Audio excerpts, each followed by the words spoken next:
السلام عليكم ورحمة الله وبركاته. وعليكم السلام ورحمة الله وبركاته يا شيخنا. أحسن الله إليكم. أمين وإياكم يا دكتور عبد الرحمن. How are you? الحمد لله بخير. يوسف. نعم يا أخي. How are you going with us?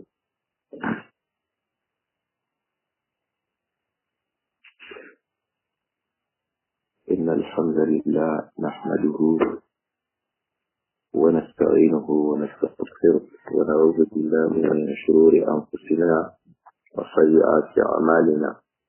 من يهده الله فلا مضل له ومن يضلل فلا هادي له. أشهد أن لا إله إلا الله وحده لا شريك له وأشهد أن محمدا عبده ورسوله صلى الله عليه وآله وسلم.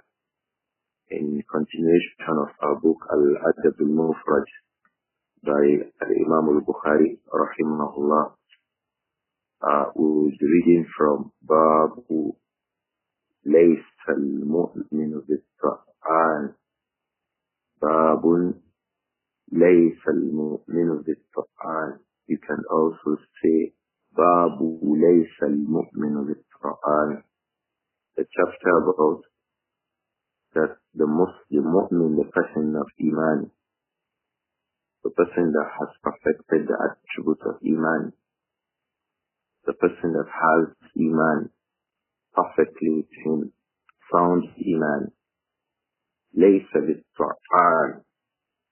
Such a person will not be Qur'an, a person who goes, he does much of mentioning and going about pointing out the faults of the people, making about belittling the people, going about speaking evil, attacking the reputation of people.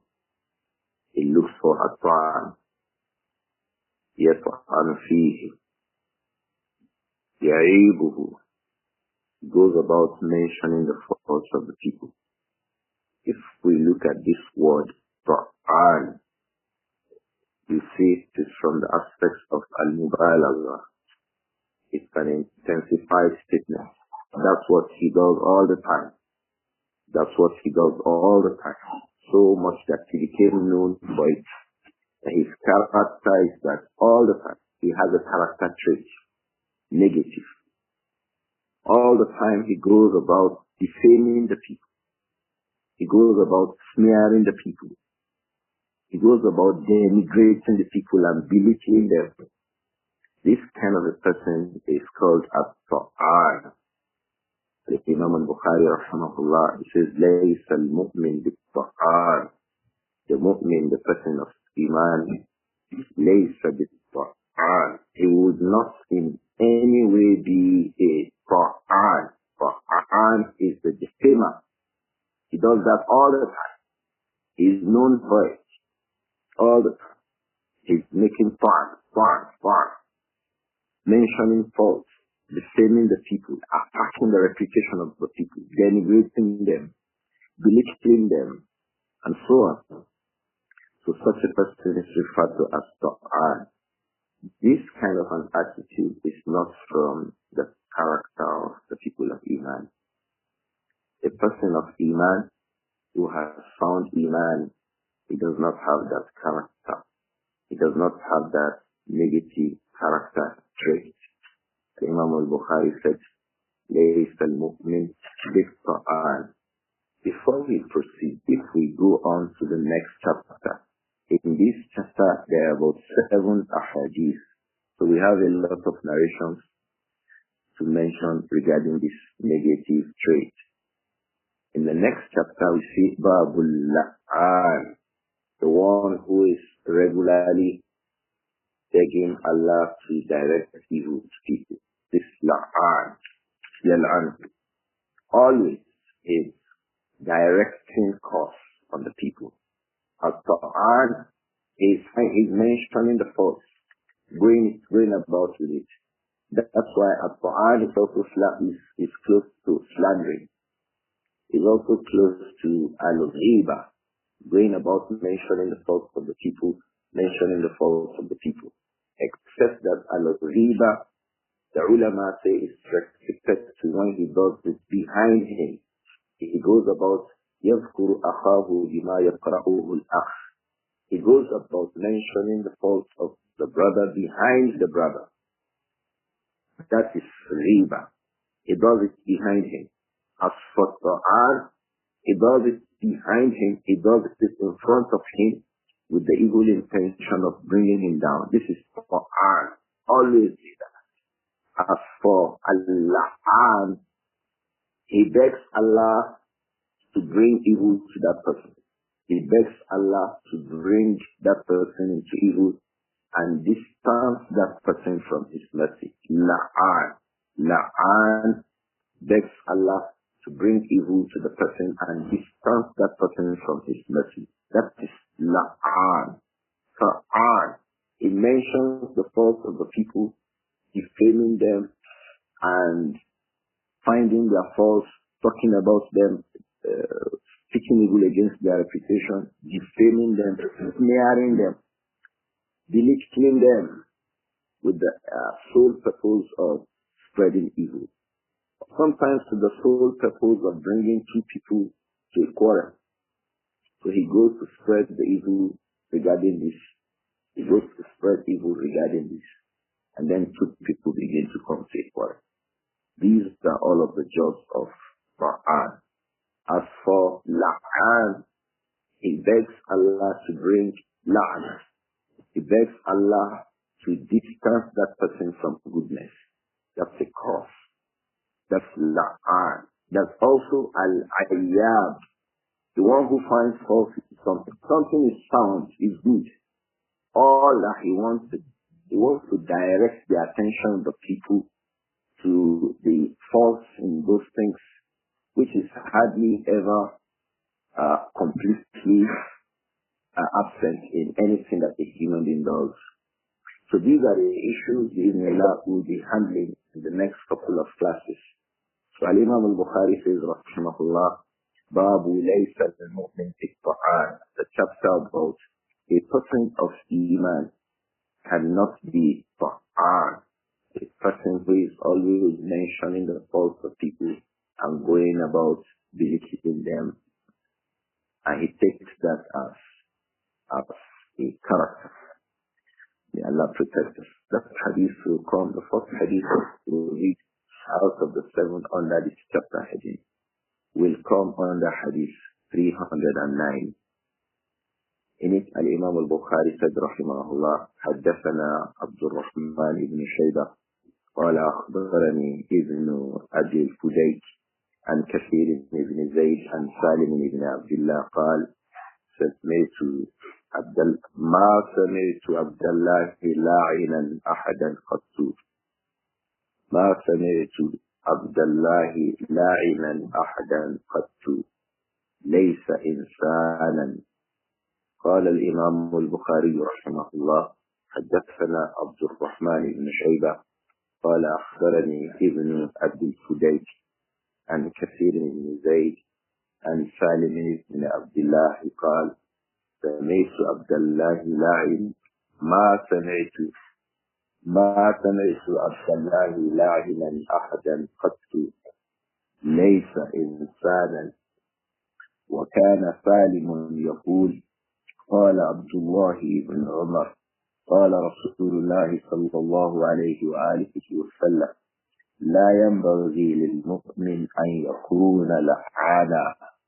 لا ينبغي للمؤمن أن يكون لعانا.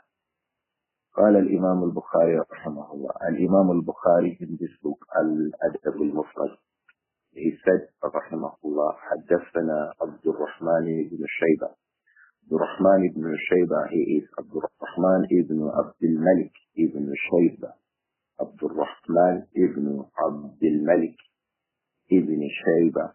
So when he is mentioned as Abdur-Rahman ibn Shaybah, he is mentioned in ascription to his grandfather.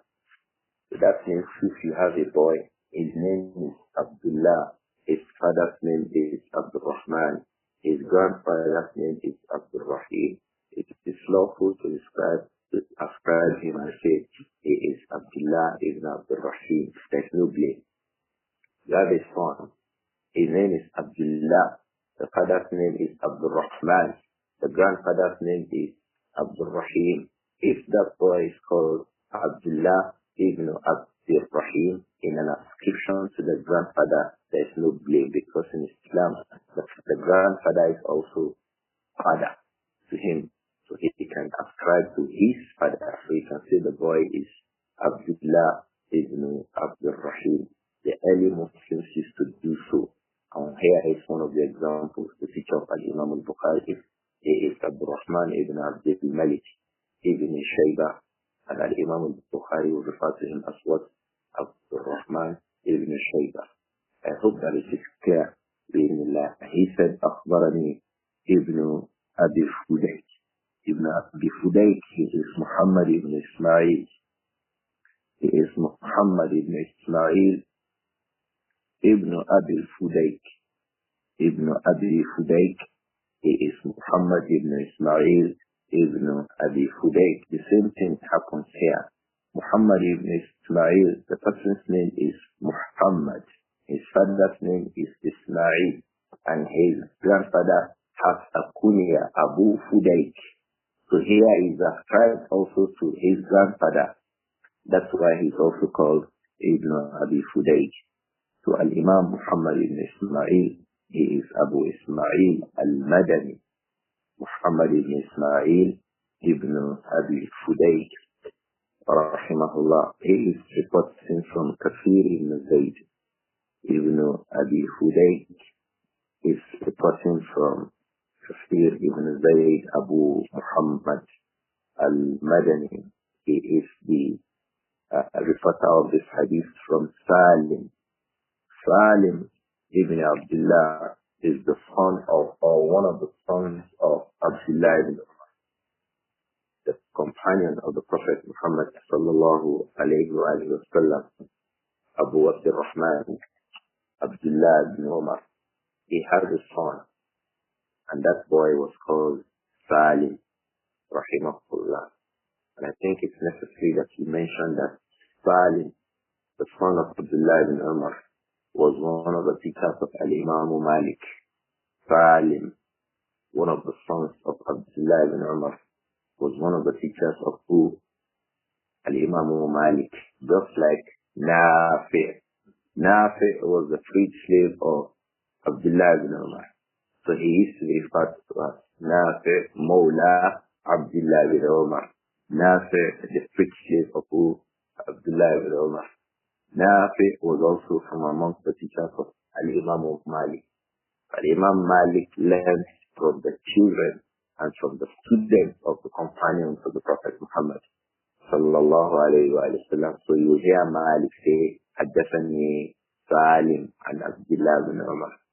Salim told me that his father, Abdullah ibn Umar, said, Qala Rasulullah sallallahu alayhi wa sallam. Look at this Islam. Beautiful Islam. Very beautiful Islam. Malik from Salim from Abdullah ibn Umar. Or Malik from Nāsir from Abdullah ibn Umar. Rahimahumullah. So Salim was one of the children of Abdullah ibn Umar radiyallahu anhuma. He said, مَا سَمِعْتُ عَبْدَ اللَّهِ لَاعِنًا أَحَدًا قَدْتُ. Salim said, rahimahullah, regarding his father, Abdullah ibn Umar, he said, ما سمعت عبد الله لاعنا أحدا قط. ما سمعت عبد الله لاعنا أحدا قط. ما سمعت. I never heard. ما سمعت عبد الله. I never heard Abdullah referring to his father, Abdullah ibn Umar, in a manner that he is easily recognized. ما سمعت عبد الله لاعنا أحدا قط. I'd never heard Abdullah ibn Umar radiyallahu anhu la'ina. Never heard. I'd never been in a place where he will now be swearing. He will now yell and he'd be begging Allah to bring evil to a person. I never heard it. ما سمعت عبد الله لعنا أحدا قط. It never happened at any point in time. And you see that's what qattu. You would notice that a Nāsir had come before it. It never happened. So it's about Zarfu Zaman. It never happened at any point in time that I heard my father raining a curse, begging Allah to distance someone from his favor, that Allah should distance a person from his rahmah.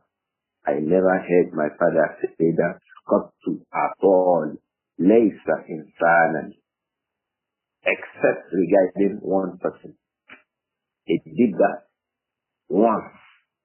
I never heard him do that, except once. The ulama, if we, Al-Imām Al-Albani rahimahullah, when he gave a discussion regarding this hadith in Silsilat al-Ahadith al-Sahihah, he mentioned the report of Al-Imām Abu Bakr ibn Abi Dunya, that this hadith occurs as illa marratan. That is, Salim was saying that ما سمعت عبد الله لاعنا أحدا قط إلا مرة. I never heard my father Abdullah لاعنا أحدا قط begging Allah to distance a person from his mercy, begging Allah to curse, begging Allah to direct evil to that person. إلا مرة, except just on a single occasion. And Al-Imām Al-Bayhaqi rahimahullah mentions that occasion in Shu'abul Iman, that Abdullah ibn Umar was annoyed one day with one of his slaves. I think we had read a hadith similar to that in this book, Al-Adab Al-Mufrad. He sent the slave on an errand, and he gave the errand very badly. And Abdullah ibn Umar became very, very angry. Upon his anger, he said a statement of lies to that person. And what he did afterwards was to free that slave. He freed the slave after he said that la'an to him in a way of feeling remorseful and returning to Allah. One of the things he did, radiyallahu anhuma, Abdullah ibn Umar, was to free that slave. So that was the single occasion Salim said that he heard his father raining a curse, directing a curse to a person. Otherwise, Salim would say, ما سمعت عبد الله لاعنا أحدا قط. I never heard Abdullah ibn Umar لاعنا أحدا saying la'na, directing a curse to anyone, ليس إنسانا, except one person, أو إلا مرة, except on a single occasion. وكان سالم يقول, and from the things that Salim, the son of Abdullah ibn Umar, would say is that قال عبد الله ibn Umar, my father Abdullah ibn Umar said that قال رسول الله صلى الله عليه وآله وسلم, the messenger of Allah صلى الله عليه وآله وسلم said, لا ينبغي للمؤمن أن يكون لعانا. This is the major point of reference. لا ينبغي للمؤمن أن يكون لعانا. Salim said, my father Abdullah ibn Umar said that the Prophet said, صلى الله عليه وآله وسلم, لا ينبغي للمؤمن أن يكون لعانا. لا ينبغي, it is not appropriate. لا ينبغي, ليس شأنه أن يكون لعانا. It is not appropriate. It is not from the traits of the person of Iman. It is not from the trait of the person of Iman أن يكون لعانا, that he becomes known to always, regularly, all the time. La'an. La'an is al-mubalagha. Always. So we would understand that Abdullah ibn Umar was not la'an, even though he gave a la'an on a single occasion. The ulama explained that this would mean that yes, sometimes you can find him one occasion, two occasions, but it is not something that he will become so used to it that if you want to mention his character, one of the ones you would mention is to say that he is always crossing the people.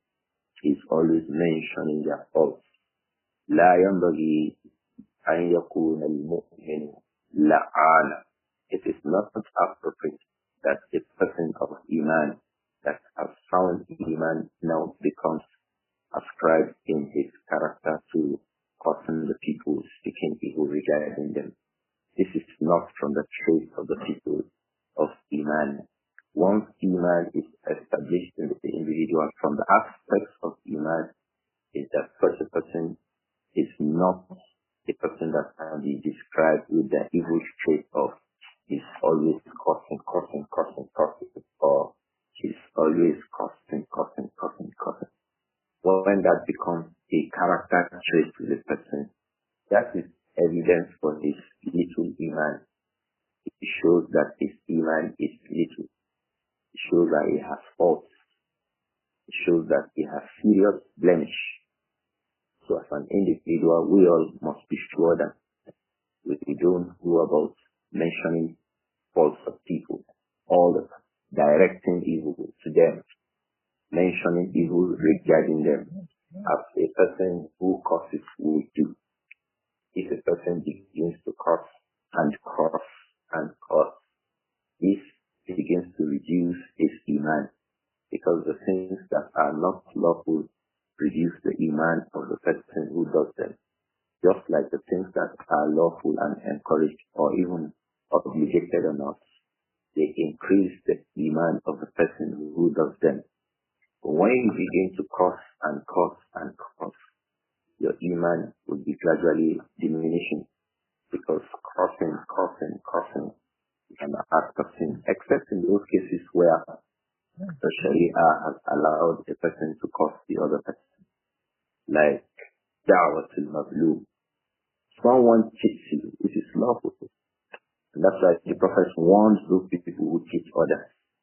He says, Ittaqu Da'wat al-Mazlum. Be careful, beware of the curse of the person that is oppressed. If you cheat someone, if you deceive someone to his property, if you deceive someone to his possession, in deceit, you cheat him for it. Ittaqu Da'wat al-Mazlum. This can happen as a man can cheat his wife. This can happen as a woman can cheat her husband. From it is as small as you can think of. A woman is giving money to buy food to the house. She divides the money into two. She uses half of it for her, whatever she desires, and then she uses the other half to get what the husband wants. And even though this kind of a woman is a woman that the husband fulfills all her needs as far as the Sharia is concerned, within limits, yet she still goes ahead to steal her money or divert the money or divert. It can happen to the man. Some men are also wicked regarding their wives. They treat their wives so badly. This is bullying. Likewise, in the places of work, Allah says, وَإِنَّ كَثِيرًا مِنَ الْخُلَفَاءِ لَيَبْغِي بَعْضُهُمْ عَلَى بَعْضٍ إِلَّا الَّذِينَ آمَنُوا وَعَمِلُوا الصَّالِحَاتِ وَقَلِيلٌ مَّعَهُمْ. It says, وَإِنَّ كَثِيرًا مِنَ الْخُلَفَاءِ. The majority of those who relate to themselves, لَيَبْغِي بَعْضُهُمْ عَلَى بَعْضٍ. You see one part of them oppressing the other part. If you oppress someone, if you direct zulm to someone and then he copies you, he has the right to copy. These kinds of costs do not come under this category. If you behave in an unlawful manner towards a person, and by way of fighting for himself or fighting for herself, the person copies you, don't forget, the Prophet said, alayhi salatu wasalam, ittaqu da'wat al-mazlum, فَإِنَّ لَيْسَ بَيْنَهَا وَبَيْنَ اللَّهِ حِجَابٌ. Because there is no barrier between that curse and Allah will answer the call. The ulama say, even if that person be a non-Muslim, if a Muslim oppresses a non-Muslim, and that non-Muslim says a statement of curse to that Muslim, they say that it will be as they have said. To abstain from oppression, abstain from abusing to the people, so that you do not become a person that will be cursed. That was why the Prophet also said, alayhi salatu wassalam, in the hadith of Abdur-Raūf radiyallahu anhu, ittaqu al-la'inayn, ittaqu al-la'inayn, abstain from al-la'inayn, two things that cost you. As if those two things you should avoid are themselves things that will cost you, but they have been so referred to because they make people cost you. Avoid two things that when you do them, people will cost you.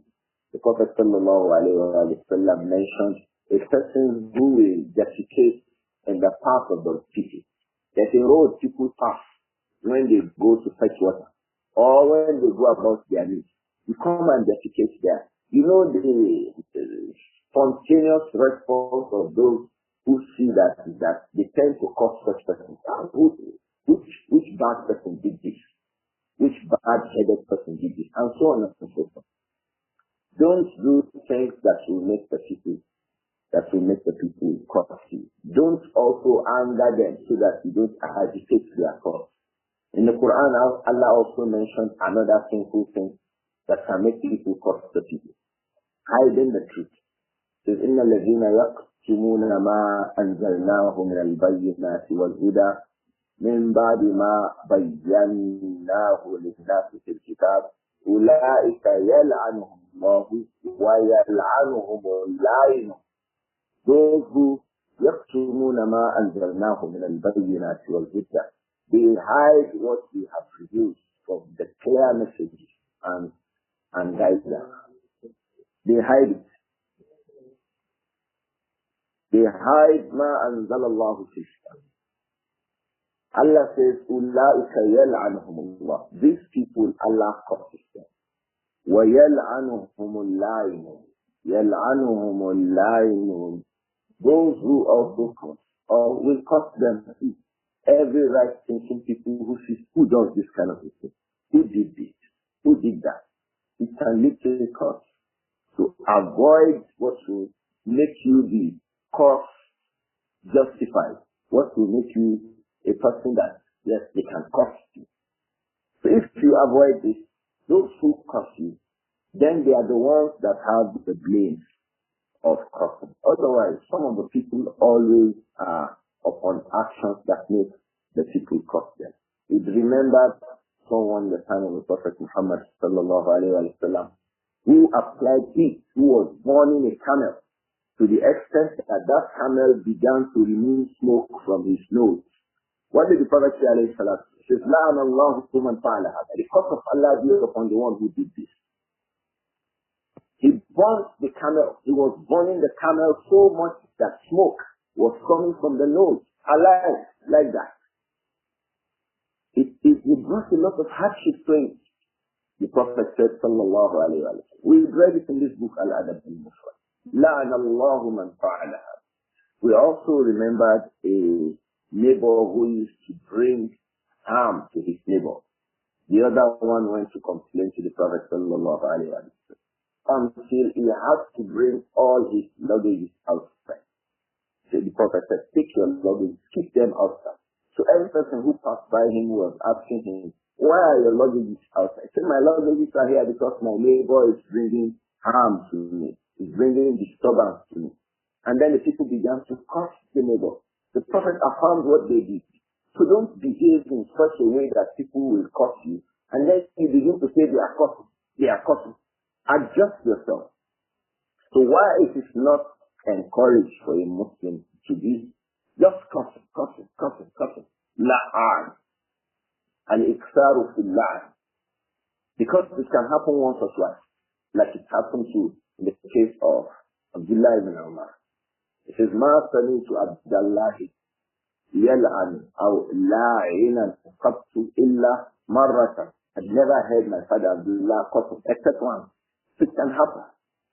It can happen. But he is not a la'an. The person that his job is just all about that.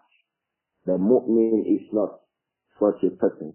And this will come under our chapter heading, because when you curse the person, you start to mention evil regarding the person. You can't curse the person except upon the mention of evil regarding the person. So that is due from the aspect of Al-Quran. When you become la'an, a person who begs Allah for evil to afflict someone else, he intrinsically is also being ta'an. Is also directly ascribing ta'an, ascribing false, ascribing evil to that person regarding whom he sent his curses. I hope that this hadith is clear. The Prophet said, sallallahu alayhi wa sallam, this kind of a negative attitude of cursing. لا ينبغي للمسلم أن يكون لعانا. It is not appropriate. لا ينبغي. Just like Allah said, لا ينبغي للرحمن أن يتخذ ولدا. So from the statements, from the expressions of an-nahy, from the expressions of prohibition, from the expressions that show that something is haram, is that it says what? لا ينبغي. So here the Prophet says, sallallahu alayhi wa sallam, لا ينبغي للمؤمن. It is not appropriate for a person of Iman. It is not from the attributes of Iman. أن يكون لعانا. That a Muslim is always making la'an all the time. Because that will push him to always say negative about the rest of the people of Iman. لا ينبغي للمؤمن. It means that it is prohibited for a person to be la'an. And there's a difference between la'in and la'an. La'in is someone who just does it. La'an is someone who, that is his job. All the time he's making la'an. The first one, a Muslim, a mu'min can fall into, more so if he has a justification. The second one, no person should be in it. La'an. The one always making la'an. This is not appropriate with respect to a person of Iman. And not being appropriate that we mean here does not mean we can do it. No, don't do it. Avoid being a la'an. Don't forget, there's a difference between la'an and la'in. La'in is the one who just does it. It just happens. La'an is the one who takes it for a job so much that it becomes a character trait. Each of them are things that we should, for as much as possible, avoid. It also goes to make us understand that we should try as much as possible to be from amongst people who swallow our anger. We swallow our anger because sometimes anger makes you begin to mention people and mention them with faults, speak evil of them, belittle them, angry with them, denigrate them, disgracing them. So this is very, very common, especially some of the ulama, when they discuss this matter, say, what really brings about it? One of the things that brings about this evil character is arrogance. One of the things that leads to a person being la'an all the time, or ta'an, yet unsillah, وَيُؤْذِيهِمْ بِلِسَانِهِ, is pointing towards their mistake, error, that all the time, is that he's arrogant, because he sees himself as perfect. He sees himself as intelligent. All others are not intelligent. They are foolish. He sees himself as brilliant. He sees himself as rich. He sees himself as complete and perfect. Because the person truly recognizes that he also has faults, he will not be a person who is pleased so much that it takes it for a character trait to always mention and go about defame the good name of the rest of the people. If the person recognizes that he himself has faults, he will do very, very, very, very less of that, and only as is absolutely required. The Prophet said, alayhi salatu wasalam, لا ينبغي للمؤمن أن يكون لعانا. It is not lawful. We can interpret it to mean like that, because we said that لا ينبغي It is from the expressions that show that something is what unlawful, just like Allah said in the Quran, لا ينبغي للرحمن أن يتخذ ولدا. It is not appropriate for Allah ar-Rahman that he should take a son. Likewise, لا ينبغي للمؤمن أن يكون لعانا. It is not lawful that a person of Iman now becomes a person who is regularly cursing the people. And cursing the people is from the aspect of directing evil mentioning to them. You'll be mentioning them with evil when you curse them. That is the connection with At-Tibyān. When a person is la'an, begging Allah that evil should reach somebody, it necessarily becomes what? Tibyān. Because that is also mentioning the people and ascribing them to evil. May Allah protect us all. The next hadith that follows, hadith 310, Al-Imām Al-Bukhāri said, rahimahullah, حدثنا محمد بن سلام قال حدثنا الفزاري عن الفضل بن مبشر الأنصاري عن جابر بن عبد الله رضي الله عنهما قال قال رسول الله صلى الله عليه وآله وسلم إن الله لا يحب الفاحش المتفحش إن الله لا يحب الفاحش المتفحش ولا الصياح في الأسواق إن الله لا يحب الفاحش المتفحش والصياح في الأسواق. الإمام البخاري رحمه الله حدثنا محمد بن سلام. Muhammad ibn Salam was one of the teachers of Al-Imām Al-Bukhāri rahimahullah, and that is Al-Imām Muhammad ibn Salam Al-Bikandi Abu Abdullah. From amongst the first persons that Al-Bukhāri took knowledge from amongst the first persons that Al-Imām Al-Bukhāri took knowledge from was Muhammad ibn Salam Al-Bikandi Abu Abdullah. This hadith is also from him. He said, حدثنا الفزاري. Al-Fazari is Ibrāhīm ibn Muhammad.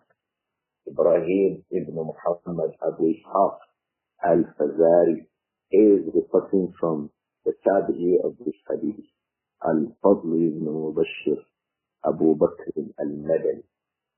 Al-Fadl ibn Mubashir Abu Bakr al-Madani. He is the Tabi'i of this hadith. It's a weak reporter of hadith. Al-Fadl ibn Mubashir is a weak reporter of hadith. So this isnad, as it says, is a weak isnad. But its content, the message of this hadith, is pointed to in two different hadiths in their various expressions. So we say this isnad is da'if, but the narration has corroborating evidences that show that the meaning is correct, even though this isnad is sahih. If a person says that this hadith is hasan li-ghayrihi or hasan li-shawahid, I will not argue with him. But the hadith with this isnad is da'if, and the person who is reaching is Al-Fadl ibn Mubashir Abu Bakr al-Madani. But the loves of the hadith, we shall go back to it inshallah. They are shown in other narrations to be authentic, so we can say the hadith is hasan li-ghayrihi bi-idhnillah or sahihun bi-shawāhidihi. We can give any of those rulings of acceptance inshallah, because the hadith has shawahid, and it has corroborating evidences that point to it in other authentic reports. In it, Jabir ibn Abdullah al-Ansari radiyallahu anhuma, Jabir was a companion. His father was also a companion, Abdullah. And that father, the father of Jabir, passed away on the day of Uhud. Those of us who go to Medina and then we visit Uhud, and then we visit the Maqbara at Uhud. One of those who was buried at the Maqbara at Uhud, where we visit when we go for Hajj, and we pray for the dead at Uhud. One of those who passed away there was who? The father of Jabir, Abdullah. He passed away at Uhud during the battle of Uhud. So Jabir ibn Abdullah, when we mention him, we always say, Radiyallahu anhuma. May Allah be pleased with Jabir. May Allah be pleased with his father Abdullah.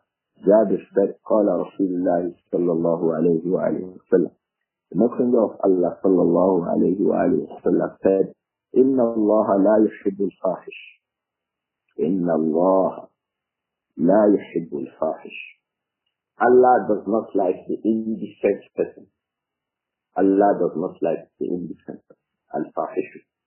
Inna Allah la yuhibbu al-fahish. Allah does not like the person who is indecent. Allah does not like it. Whether that person is indecent in his speech, and by that he becomes Qur'an. I hope that it is clear. Inna Allah la yuhibbu al-fahish. Allah does not like the indecent person, al-fahish.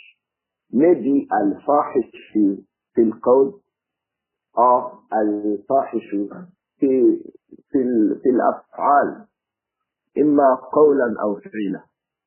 Whether the person is fahish, qawlan in his speeches, or fi'lan in his actions. Allah does not like al-fahish. And al-fahish is the person who is indecent. He is indecent. When he speaks, you hear indecency. So from the indecency you hear in the speech of people is their belittling others. Belittling others. He belittles every person that he relates with. You employ the service of a carpenter. Because you employ his service does not make you the creator of the carpenter now.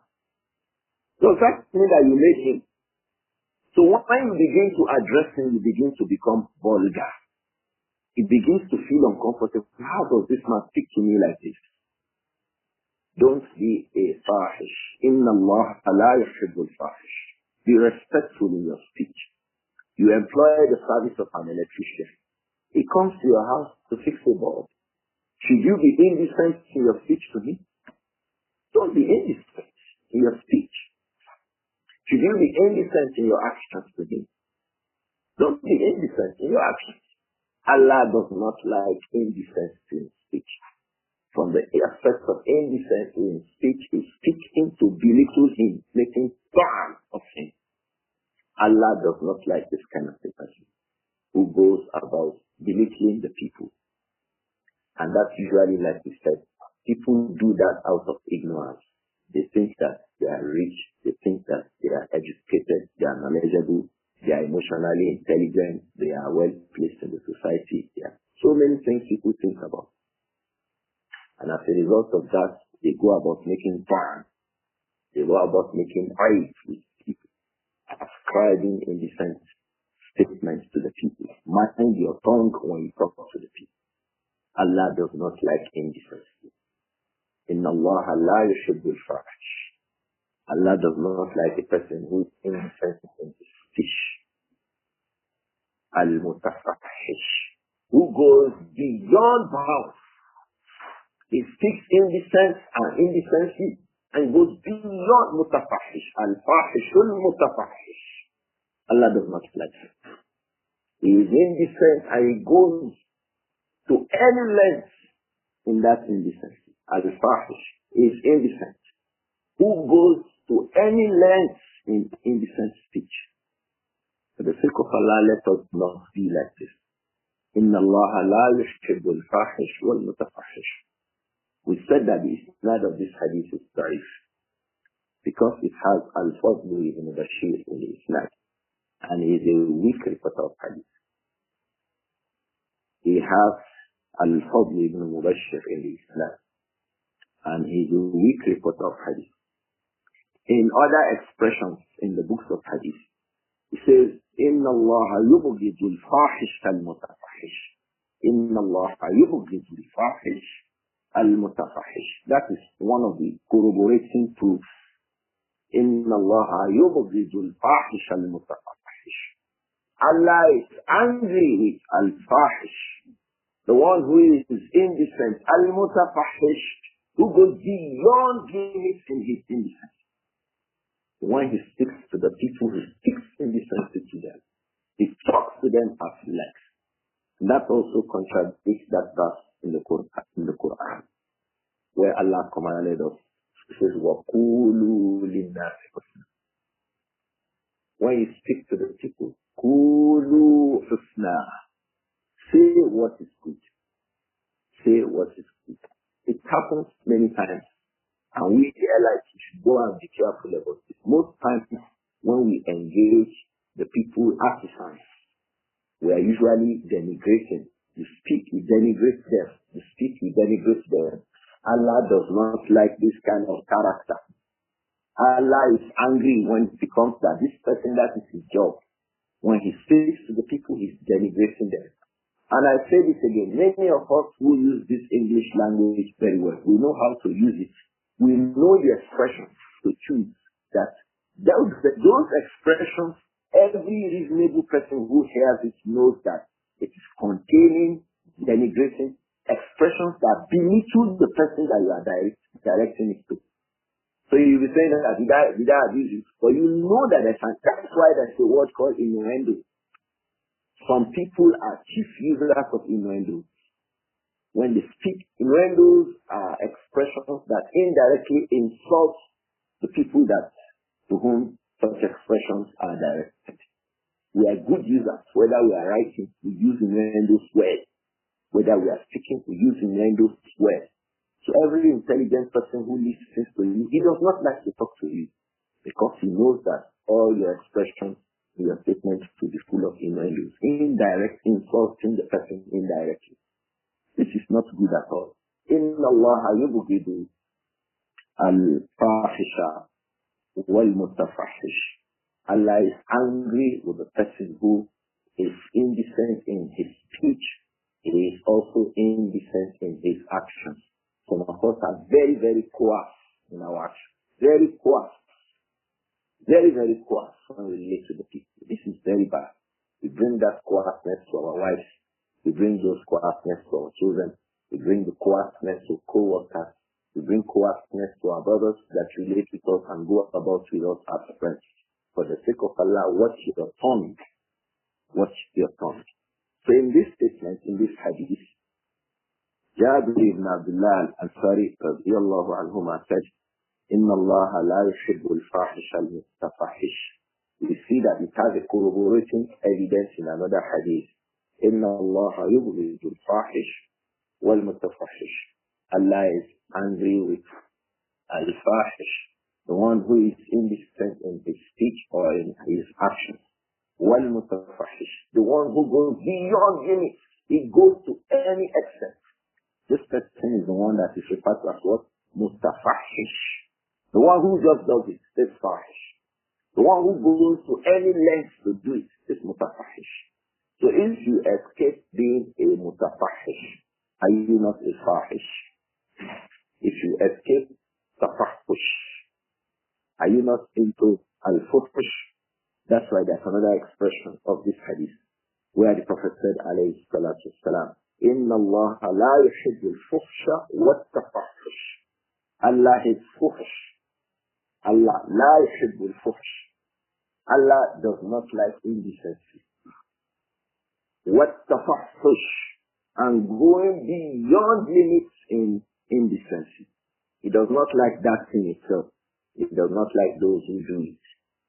For the sake of Allah, let us abstain from this. That's why Al-Imām Al-Bukhāri has placed that hadith under this chapter heading, Laysa al-Mu'min bil-Qur'an. All of these that we have been talking about, they are not from the traits of a person of sound iman. When we begin to hear it from a person, we know that he is a person with faulty, weak iman. A person with sound iman is not a person of al-fuhsh, indecency in speech. Neither is he a person of tafahush, going beyond bounds in indecent speech, in obscene speech. Some of the people go into obscene, indecent speech in the name of joking. That is another deceit of shaitan in our own times. They say it is prank. They say it is joke. They say it's in vogue. They say it has gone viral. Does that mean you too should be involved in it? O reasonable Muslim. O reasonable Muslim, should you also be involved in it? When something is fuhsh, indecent. When something is tafahush, going beyond limits. One example of indecency is people commit zina. Go. One evil about tafahush is that they bring it to the public. You see the difference between al-fuhsh and tafahush. The two of them. إِنَّ اللَّهَ يُبْغِضُ الْفَاحِشَ الْمُتَفَحِّشَ. Allah is angry with the person of fahisha, with fuhsh. لَا يُحِبُّ الْفُحْشَ. So to commit zina, for example, is fahisha. To bring it to the public is tafahush, because that is going beyond limits. It's worse. This is the kind of generation we are now. People commit these kinds of evil, and the rest of us begin to comment about it. You are commenting about fahisha. May Allah protect all of us. So likewise, some things people refer to as jokes, many of them come under fahisha, out of fahish. They say, oh, Dad, it is ordinary prank now. It is an ordinary prank. But Allah is angry with you. May Allah protect us. Jabir ibn Abdullah al-Ansari radiyallahu anhuma said, قال رسول الله صلى الله عليه وآله وسلم إن الله لا يحب الفاحش المتفحش. Allah does not like al-fahish, a person who gives indecent statements or indecent action. Al-mutafahish, who goes beyond limits in his indecent statements and in his indecent action. يتكلف في النطق بالفاحشة.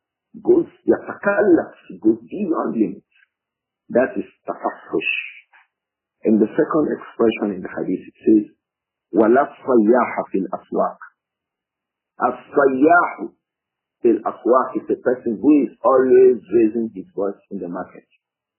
He goes to a supermarket, and then the attendants are attending to him or to her.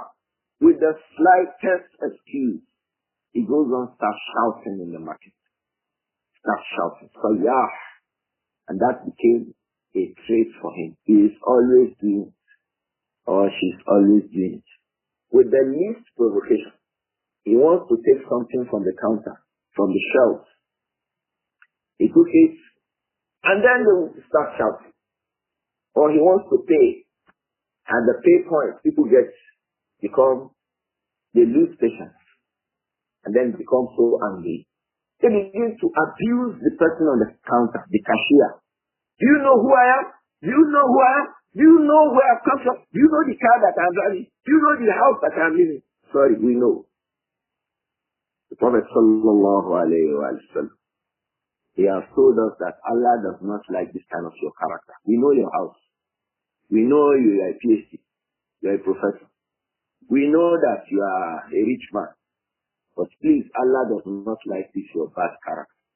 What is that? Shouting in the market. You can decently request for what you want without shouting. And then everybody gathers around you. Sometimes the fact that people gather around you should be the reason why you should avoid to do something. If you don't respect that, don't forget that Allah hates that character. The person who comes and starts shouting in the market. الصَّيَّاحُ فِي الْأَسْوَاقِ. إِنَّ اللَّهَ لَا يُحِبُّ الْفَاحِشَ الْمُتَفَحِّشَ وَالصَّيَّاحَ فِي الْأَسْوَاقِ. Allah does not like an indecent person who goes. Allah does not like al-fahish al-mutafahish, a person who is indecent, who goes beyond bounds in indecency. وَلَا الصَّيَّاحَ فِي الْأَسْوَاقِ. Likewise, الصَّيَّاحَ فِي الْأَسْوَاقِ. If you remember, we read a hadith in this book, Al-Adab Al-Mufrad, regarding the prohibition of shouting in the markets. So these two expressions about al-fuhsh and raising the voice in the markets, they are expressions that have corroborations from other hadith that are authentic. That makes the ulama grade a hadith to be found sometimes and sahih sometimes because of corroborating evidences. All of these come under At-Tibyān. It says, Babun laysa al-mu'min bit-Tibyān. The person of Iman cannot be Tibyān. The person of Iman cannot come to the market. Sound Iman will prevent you from doing that. Come to the market to start shouting. So when we see that, it is from the symbols of weak Iman. When we see a person shouting in the market, oh, this person has faults. He has faults in his deen. Or we call someone is obscene, mentioning obscenity about the rest of the people, degrading them, belittling them. He goes about attacking the reputation of others. And that unfortunately has become what many young people think is normal to do. They think they can insult anybody. And they start saying in a joke, me, I don't get shame, I can talk to anybody. You're a shameless person. Ataf al-Shaykh. So do what you like, but don't forget, Inna Allah yubghidu al-fahish al-mutafahish. Allah is angry with you. And you are out of arrogance and ignorance connected to it, saying that, me, I don't offend anybody. But if Allah is displeased with you, may Allah protect each and every one of us. I think we all need to go back to this drawing board about these matters, because these are things that are very, very common in our own times. These are things people, we need to go back to make good tawbah to Allah regarding them. May Allah forgive each and every one of us. I think we can go to questions now about Yusuf, because we already spent the time.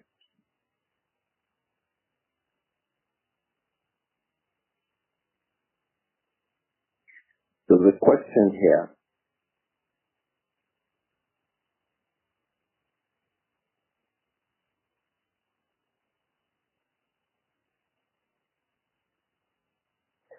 about Yusuf, there's a question here. My fiancé normally belittles me whenever he's angry with me. He sometimes helps me out with things, and anytime he gets angry, he uses his favor to abuse me and sometimes my family. What is the ruling on this?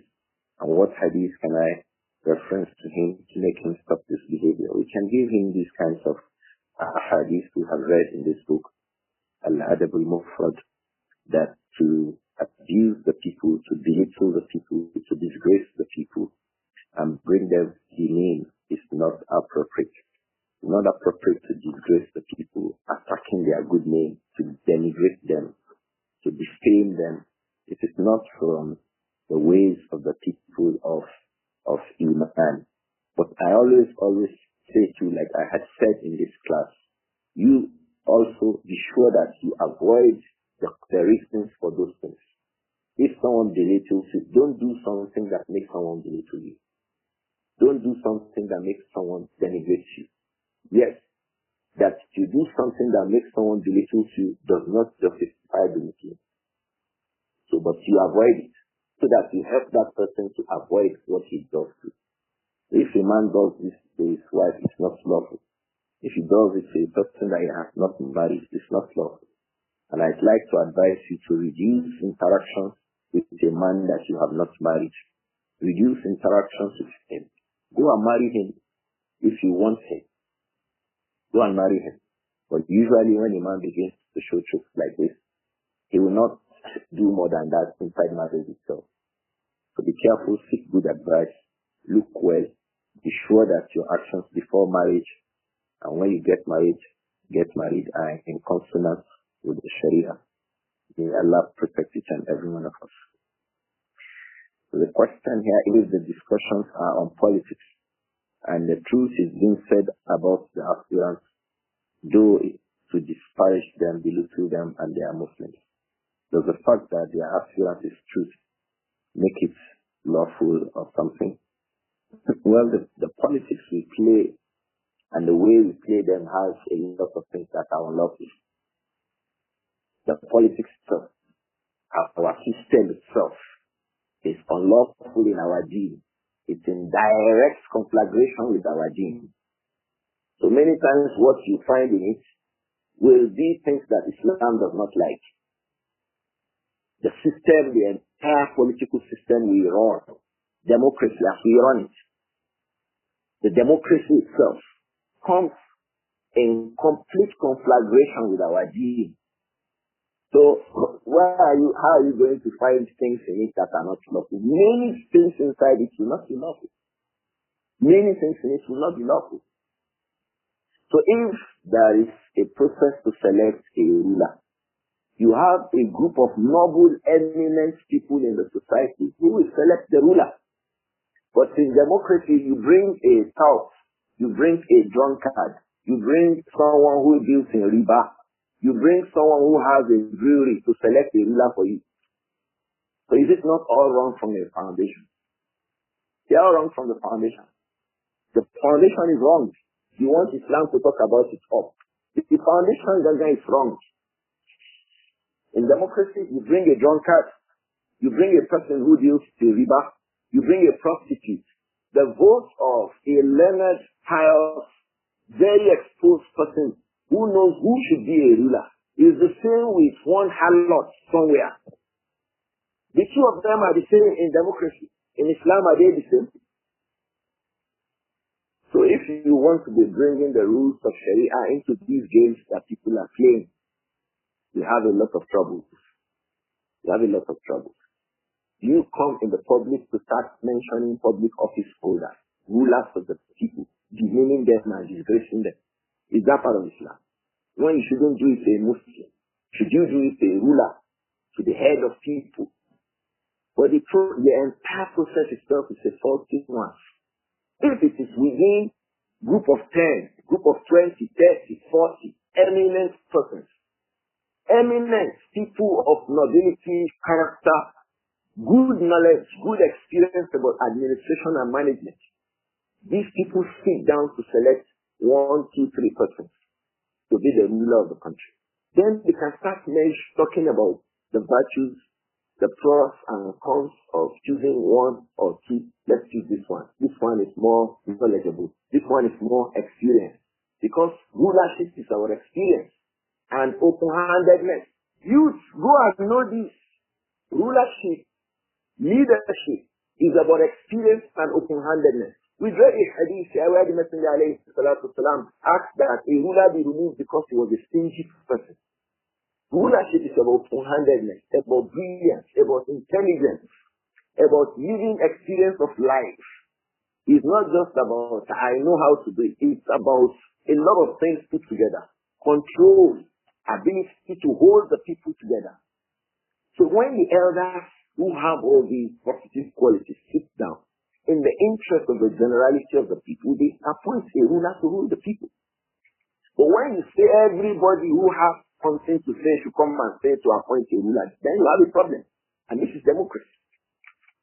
So how then will the fault of the leader, even if he emerges as a leader tomorrow, his dirty linens are already on the street.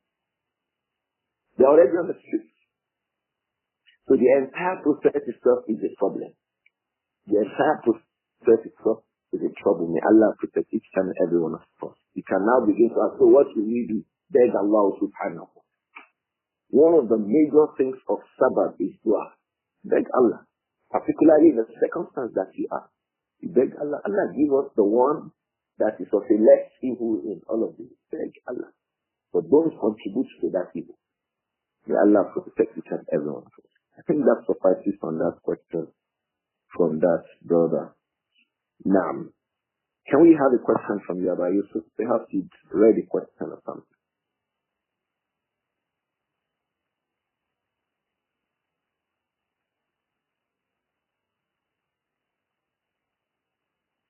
Abba Yusuf. نعم جزاكم الله خيرا يا شيخنا. Ameen. أحسن الله إليكم. Ameen. Ameen. Someone asked, is it right for our Muslim sisters to post their pictures online, covering their faces with emojis? The first thing is taking the picture of itself. Is it lawful to take a picture?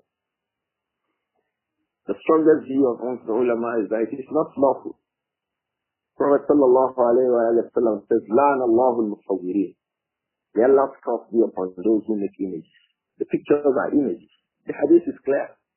The Prophet says, sallallahu alayhi wa sallam, La'an Allahu al-Musawwirin. The curse of Allah be upon those who make images, who make pictures. How you make a picture? The picture is image. It's talking about the one who made it. So if you cover it with emoji, have you not made it already? Have you not made it already? So you cross the first boundary. You are now asking about the second one. So what does the emoji change? The emoji is another image you have brought. The emoji is another image you have brought. So you are just flying from fire pan to fire. You have just increased the trouble. The emoji is another image. It's another diagram of another human image. Something that has life. So what have you done? You have not done anything. The third thing is the shamelessness that many women have fallen into today. Snapping themselves. When scholars say, some scholars say, even though that position is a weak position, that people take pictures and that the pictures today people take does not cost. If that's excuse, are those same scholars you will quote to justify taking pictures? Do they have their own daughters and sisters on social media? Some people have gone so shameless that they even use Muslim women to make advertisements. When did that start? Muslim women became the object of advertisement. When did that start? When did this shamelessness start?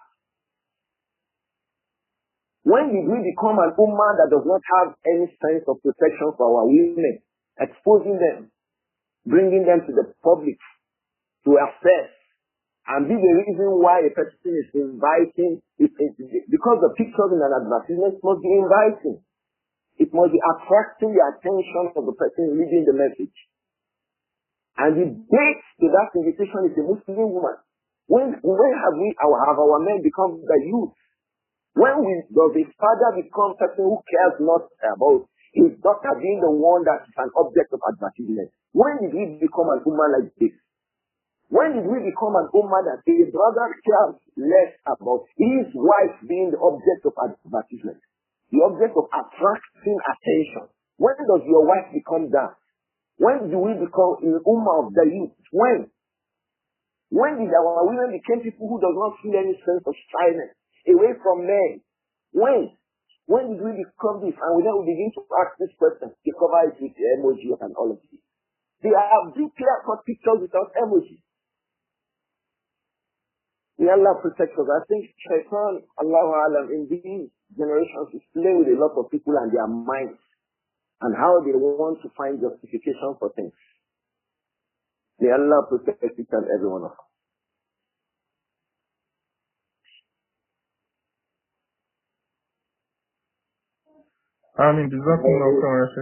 We spent the time already. Can we stop here?